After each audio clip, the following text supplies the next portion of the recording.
नमस्कार दोस्तों, मैं सैल वागड़ी आपके अपने YouTube चैनल फ्यूचर कैरियर में आप सबका हार्दिक स्वागत करता हूं। दोस्तों, आज का हमारा टॉपिक है संस्कृत व्याकरण के अंदर माहेश्वर सूत्र। जी हाँ दोस्तों, आज अपन पढ़ेंगे माहेश्वर सूत्र। दोस्तों, यदि आप REET, CTET, first grade, second grade तथा संस्कृत विषय संबंधी अन्य किसी प्रकार की कोई भी यदि प्रतियोगिता परीक्षा की तैयारी कर रहे हैं तो दोस्तों आज का हमारा ये वीडियो आपके लिए बहुत ही वरदान साबित होगा। दोस्तों, माहेश्वर सूत्र यदि आप अच्छी प्रकार से समझ लेते हैं तो दोस्तों संस्कृत के अंदर संधि, प्रत्याहार व अन्य समस्त प्रकार की व्याकरण जो है आप आसानी से ग्रहण कर सकते हैं। तो दोस्तों चलते हैं आज के इस टॉपिक पर। दोस्तों, यदि आपने हमारे चैनल को सब्सक्राइब नहीं किया है, आप प्लीज हमारे चैनल को सब्सक्राइब कर लें, जिससे नए नए वीडियो की अपडेट आपको निरंतर मिलती रहे। दोस्तों, यदि वीडियो आपको पसंद आए तो ज़्यादा से ज़्यादा शेयर करें। चलते हैं दोस्तों। देखिए, पहला हमारा माहेश्वर सूत्र है ए ई ऊन है। ए ई ऊन है। नंबर 2 है री ली कै। री ली कै। तीसरा सूत्र है ए ऊण है। ए ऊण है। चौथा सूत्र देखिए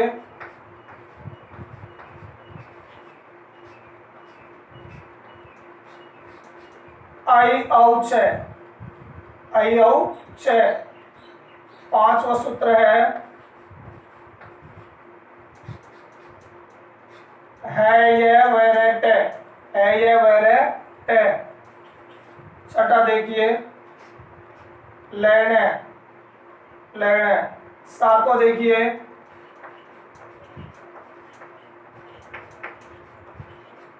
नेमे नेने नम। नेमे नेने नम।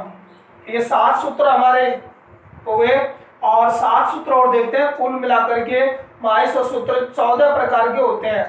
माहेश्वर सूत्र कति संति चतुर्दश। ठीक है ना। आप देखिए 8 नंबर पर है हमारा जय भैण। जय भैण।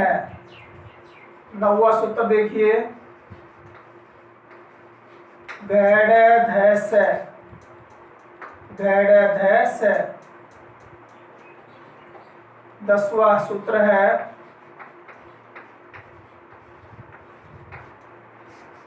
जब गढ़ 10। जब गढ़ 10। 11वां देखो खे फे छे ठे थे चे तव। खे फे छे ठे थे चटे तव। 12वां सूत्र है कैपय। कैपय। 13वां सूत्र देखिए से रे। से रे। और अंतिम 14 है हमारा फल। अंतिम है फल। तो इस प्रकार से दोस्तों माहेश्वर सूत्र कितने प्रकार का होता है? चतुर्दश। 14 प्रकार का होता है ये। दोस्तों, अब अपन जानते हैं इसका नाम माहेश्वर सूत्र क्यों पड़ा, क्यों कहते हैं इसको माहेश्वर सूत्र। दोस्तों, भगवान शंकर ने, महेश ने जब तांडव नृत्य किया था तो उस समय तांडव नृत्य के समय भगवान शंकर ने अपनी डमरू को, अपनी ढोलक को चतुर्दश बार, 14 बार जब बजाया तो उससे जो नाद उत्पन्न हुआ, उस नाद से चतुर्दश सूत्र, यानी प्रत्येक नाद से एक सूत्र की उत्पत्ति हुई और चतुर्दश नादों से चतुर्दश प्रकार के सूत्र उससे उत्पन्न हुए और उसी महेश के नाम से इन सूत्रों का नाम माहेश्वर सूत्र पड़ा। ठीक है। तो अब देखिए दोस्तों, माहेश्वर सूत्र को अपन अच्छी प्रकार समझते हैं। दोस्तों, यहाँ पर अंत में अपन देख रहे हैं प्रत्येक सूत्र के अंत में यहाँ पर हलंत लगा हुआ है और ये हमारे हलंत वर्ण जो है इनको माहेश्वर सूत्र के अंदर संस्कृत में इत संज्ञक वर्ण कहा जाता है। क्या कहते हैं इनको? इत संज्ञक। और इनकी संस्कृत व्याकरण के अंदर कोई गणना नहीं होती है। वर्णों के अंदर इनकी गणना नहीं की जाती है। यानी केवल ये अंतिम जो अक्षर है ये केवल प्रत्याहार निर्माण के केवल साधन मात्र हैं, यानी इन वर्णों की संस्कृत व्याकरण में कोई गणना या काउंटिंग नहीं होती है। ठीक है ना। आप देखिए जैसे प्रत्याहार निर्माण, प्रत्याहार कहते हैं कि जब, जैसे उदाहरण के लिए देखिए अच, अच, अक, अल, ये 3 प्रत्याहार अपन समझ लेते हैं। दोस्तों प्रत्याहार अगर एग्जाम के अंदर पूछ ले जाए कुल कितने प्रत्याहार होते हैं, तो ये होते हैं मुख्यतः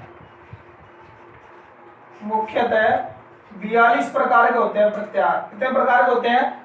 42 प्रकार के। प्रत्याहारा कति संति, तो द्विचत्वारिशत, ठीक है ना, द्विचत्वारिशत 42 प्रकार के होते हैं ये मुख्यतः। और यदि र और सल और रल प्रत्याहार को अगर गणना में मान लिया जाए तो इनकी संख्या 44 हो जाती है।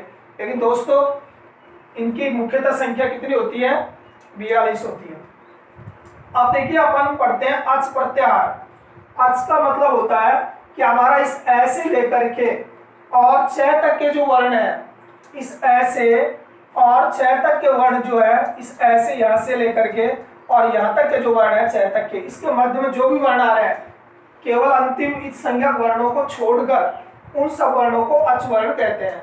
अब कौन कौन से अच वर्ण है? देखिए ए ई उ, ए ई उ, इसके बाद में इसको छोड़ देंगे अपन इस संज्ञा को री ली, री ली, इसके बाद में कै को छोड़ देंगे, इस संज्ञा वर्ण है ये ए ओ, ए ओ, ए ओ, ठीक है ना। अने को छोड़ेंगे आई औ, आई औ। अब इसके बाद में हमारा यहाँ पर 6 वर्ण आ चुका है, तो अपन को इस ऐ से लेकर के और 6 तक के मध्य में जो वर्ण आ रहे हैं, आदि वर्ण से लेकर, आदि का मतलब शुरू, आदि से लेकर अंत तक जो वर्ण आ रहे हैं जिस मध्य में, उन सब वर्णों को मिला करके एक प्रत्याहार का निर्माण होता है। तो संस्कृत में इस प्रकार के कुल प्रत्याहार कितने बनते हैं? 42 होते हैं मुख्य, ठीक है ना। अब अपन 3 प्रत्याहारों को यहाँ पर समझ रहे हैं किस तरीके से अपन को प्रत्याहार निर्माण करना है। देखिए अच प्रत्याहार पढ़ा अपन ने, तो अच के अंदर आ रहे हैं हमारे ए ई उ री ली ए ओ आई औ, ए ई उ री ली ए ओ आई औ। तो ये होते हैं हमारे संस्कृत व्याकरण के अंदर अच वर्ण, और अच वर्णों को स्वर भी कहते हैं। क्या कहते हैं इनको? स्वर भी। तो ये हमारे कितने हुए? 9 अच वर्ण कितने होते हैं? 9। पाणिनि के अनुसार, पाणिनि व्याकरण में अच वर्णा कति संति, अच वर्णा कति संति। तो वहाँ ऑप्शन के अंदर 9, 8, 10 है ना, 5 ऐसे ऑप्शन आएंगे, तो आपको भरना है 9। कितने होते हैं? 9, ठीक है ना। अब अपन को माहेश्वर सूत्र को एक तो क्रम से याद रखना है। कैसे याद रखना है? क्रम से। क्रम से एक भी वर्ण इसका छूटना नहीं चाहिए और एक भी शब्द नहीं छूटना चाहिए। और अपन को क्रम से यहाँ पूरे 7 सूत्र याद करने के बाद 8वें सूत्र को यहाँ से और इसको इस तरीके से क्रम से याद रखना है। अगर एक भी वर्ण, एक भी अक्षर यदि छूट जाता है तो माहेश्वर सूत्र को याद करना आपके लिए बेकार है, ठीक है ना। आप देखिए अक प्रत्याहार, अक के अंदर अपन देखेंगे इस ऐसे लेकर के और जहाँ कैवर्ण आ रहा है, ऐसे लेकर के जहाँ पर ये कैवर्ण की उत्पत्ति हो रही है, ऐसे लेकर कै के मध्य में जो आ रहे वर्ण वो सारे अक प्रत्याहार आएंगे। देखिए ए ई उ, ए ई उ री ली, री ली। और अब हमारा यहाँ पर क्या आ चुका है, तो अपने जो अक प्रत्याहार है उसके अंदर ए ई उ री ली यानी ये 5 वर्ण ही इसके अंदर आते हैं अक प्रत्याहार के अंदर। अगर दोस्तों आपसे पूछ लिया जाए अल प्रत्याहार, तो अल प्रत्याहार का मतलब होगा इस ऐ से लेकर के और अपने ये पूरे वर्ण सारे जो भी है और लय तक के वर्ण यानी संपूर्ण माहेश्वर सूत्र के वर्ण जो है किसके अंदर आते हैं? अल प्रत्याहार के अंदर आते हैं। पूरे आएंगे इसमें इच संज्ञक वर्णों को छोड़कर, लास्ट वाले अंतिम वर्ण को छोड़कर। अब देखिए हल वर्ण, हल कौन से है देखिए हमारा यहाँ से शुरुआत हो रही है, 5वें सूत्र का पहला वर्ण है हल है। तो इस ऐसे लेकर के और जहां पर ले आ रहा है ये हमारा ले आ रहा है अंत में अंतिम वर्ण संज्ञक वर्ण ले। तो यहां से लेकर के और ये पूरे वर्ण जो है हमारे किसके अंदर आते हैं, हल वर्ण के अंदर। देखिए ए के बाद में य व रे, य व रे, यहाँ पर ते को छोड़ देंगे संज्ञक वर्ण है। इसके बाद में आ गया ले, ठीक है, ले के बाद में न में न न न में, ठीक है ना। अब आगे चलिए जय भय, जय भय, फिर देखिए गैड ध, गैड ध, ठीक है, से को छोड़ देंगे संज्ञा वर्ण है ये, जय ब गैड ध, जय ब गैड ध, ठीक है। फिर देखिए ख प छ ठ त छ ट थ, ख फ छ ठ थ छ ट त छ ट त, वह को छोड़ देंगे क प, क प, फिर इसके बाद में स और है, स है। तो ये हमारे क्या है, पूरे हल वर्ण है। कौन से वर्ण है ये, हल वर्ण। तो दोस्तों किसी प्रकार जैसे आपसे पूछ लिया जाए जस वर्ण, जस, तो जस का मतलब हो गया हमारा जस, जैसे आपसे पूछ लिया जाए जस, जस वर्ण कौन कौन से है। तो इस जैसे लेकर के और इस से के मध्य में जो वर्ण आ रहे हैं उनको क्या कहेंगे अपन, जस वर्ण कहेंगे। जस वर्ण के अंदर देखिए जय, जय ब ग ड द, जय ब ग ड द, जय ब ग ड द, और ये से हमारा आ चुका है। तो यहाँ पर जैसे लेकर के से के मध्य में जो वर्ण आ रहे हैं इनको कहेंगे जस वर्ण।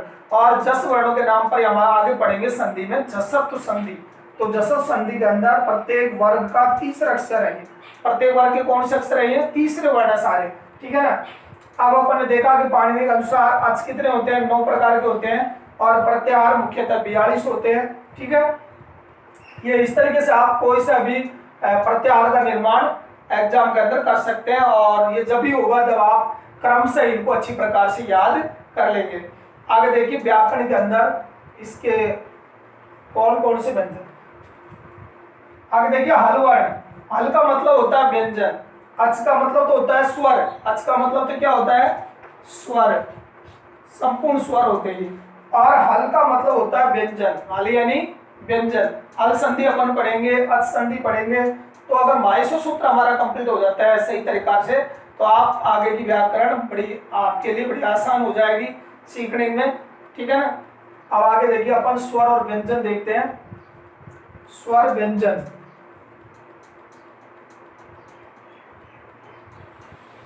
स्वर व्यंजनों को सीखते हैं अपन, ठीक है ना। देखिए दोस्तों व्यंजनों को अपन 3 भागों में बांटा है, व्यंजनों को अपन 3 भागों में बांटते हैं। एक होते हैं स्पर्श व्यंजन, स्पर्श व्यंजन, और ये होते हैं हमारे कैसे मैं तक, कैसे मैं तक, और इनकी संख्या होती है 25। कितने होते हैं ये स्पर्श व्यंजन, 25। संस्कृत में सूत्र है कादियो माओ साना, कादियो माओ साना। कैसे लेकर के मैं तक के जो होते हैं हमारे क्या होते हैं ये, कैसे लेकर के मैं तक, कैसे लेकर के मैं तक, ये क्या हमारा वर्ण है। और इस कैसे लेकर के और मैं तक के वर्ण जो होते हैं सारे इसके अंदर आते हैं स्पर्श व्यंजनों के अंदर, और इनकी संख्या होती है 25। कितनी होती है, 25। इसके अलावा अंतःस्थ व्यंजन, अंतःस्थ व्यंजन, इनकी संख्या होती है 4। अंतःस्थ व्यंजन कितने होते हैं, 4 अंतःस्थ व्यंजन। यह वह र ल, यह वह र ल, ये हमारे हैं अंतःस्थ व्यंजन, यह वह र ल। उसी प्रकार से ऊष्म व्यंजन, ऊष्म व्यंजन। ऊष्म व्यंजन भी हमारे 4 होते हैं। कितने होते हैं? 4। और ये ऊष्म व्यंजन हमारे स है, स है 13वें माहेश्वर सूत्र के अंदर और 14वें माहेश्वर सूत्र के अंदर समाहित है हमारे ऊष्म व्यंजन स है। और इस तरीके से टोटल ये कितने प्रकार के होते हैं? 25 और 8 33 प्रकार के वर्णमाला के अंदर वर्ण है। इसके अंदर पाणिनि के अंदर स्वर, पाणिनि के अनुसार स्वर हमारे 9 है। अच वर्ण कितने हैं? 9। संयुक्त व्यंजन और देख लेते हैं अपन। संयुक्त व्यंजन, संयुक्त व्यंजन हमारा 6। ये बना है हमारा क प्लस से, त्रि बना है त प्लस र से, और ज्ञ बना है हमारा ज प्लस न से। इसी प्रकार से श्री बना है हमारा स प्लस र से, और ये द बना है हमारा द प्लस ये से। दोस्तों ये हमारे संयुक्त व्यंजन है, ठीक है ना। अब अपन देखते हैं कि माहेश्वर सूत्र को एक बार फिर से ए ई उ री ली ए ओ आई औ। तो यहाँ तक तो हमारे हो गए स्वर। क्या हो गए? ये स्वर, ठीक है ना। ए य व र, य व र और ल, ये हमारे य व र ल 4 हो गए क्या? अंतस्थ व्यंजन, ठीक है ना। अब हमारे कचट तप के अनुसार संस्कृत वर्णमाला के अंदर 5 वर्ग होते हैं और 5 वर्गों को कचट तप के नाम से जानते हैं। इनको क वर्ग, च वर्ग, ठीक है ना। अब देखिए हमारा ये चतुर्थ वर्ण है ज भ घ ढ ध, ज भ घ ढ ध। ये कौन से वर्ण है? चतुर्थ वर्ण है। ये कौन से वर्ण है? ये चतुर्थ वर्ण है ये, ठीक है ना। ज भ घ ढ ध ये हमारे तीसरे वर्ण है। प्रत्येक वर्ग के तीसरे वर्ण क ख ग, ठीक है ना। च छ ज, ट ठ ड, त थ द और प फ ब, यानी ये सारे प्रत्येक वर्ग के तीसरे वर्ण है। ये कौन से वर्ण है? तीसरे वर्ण है। इसके अलावा ये हमारे दूसरे वर्ण है ख फ छ ठ थ, प्रत्येक वर्ग के दूसरे वर्ण है ये सारे। और यहाँ ये प्रत्येक वर्ग का पहला वर्ण है क छ ट त प, क छ ट त प। ये हमारे प्रथम और द्वितीय वर्ण आते हैं 11वें और 12वें सूत्र के अंदर। प्रत्येक वर्ग का पहला और दूसरा वर्ण आता है। उसके अलावा स और है, ये हमारे क्या है? ऊष्म व्यंजन है। क्या है ये? ऊष्म व्यंजन है ये 4 प्रकार के। तो इस तरीके से दोस्तों आपको यदि माहेश्वर सूत्र अच्छी प्रकार से समझ में आ जाता है तो आप इससे, इस माहेश्वर सूत्र की सहायता से संधि, प्रत्याहार और संस्कृत व्याकरण का ज्ञान अच्छी प्रकार से कर सकते हैं। दोस्तों यदि आपको वीडियो पसंद आए तो दोस्तों ज़्यादा से ज़्यादा शेयर करें, लाइक करें। दोस्तों यदि आपने हमारे चैनल को सब्सक्राइब नहीं किया है तो आप हमारे चैनल को सब्सक्राइब कर लें। दोस्तों आज के इस वीडियो में बस इतना ही, और मिलते हैं नेक्स्ट वीडियो में नेक्स्ट टॉपिक के साथ। तब तक के लिए जय हिंद।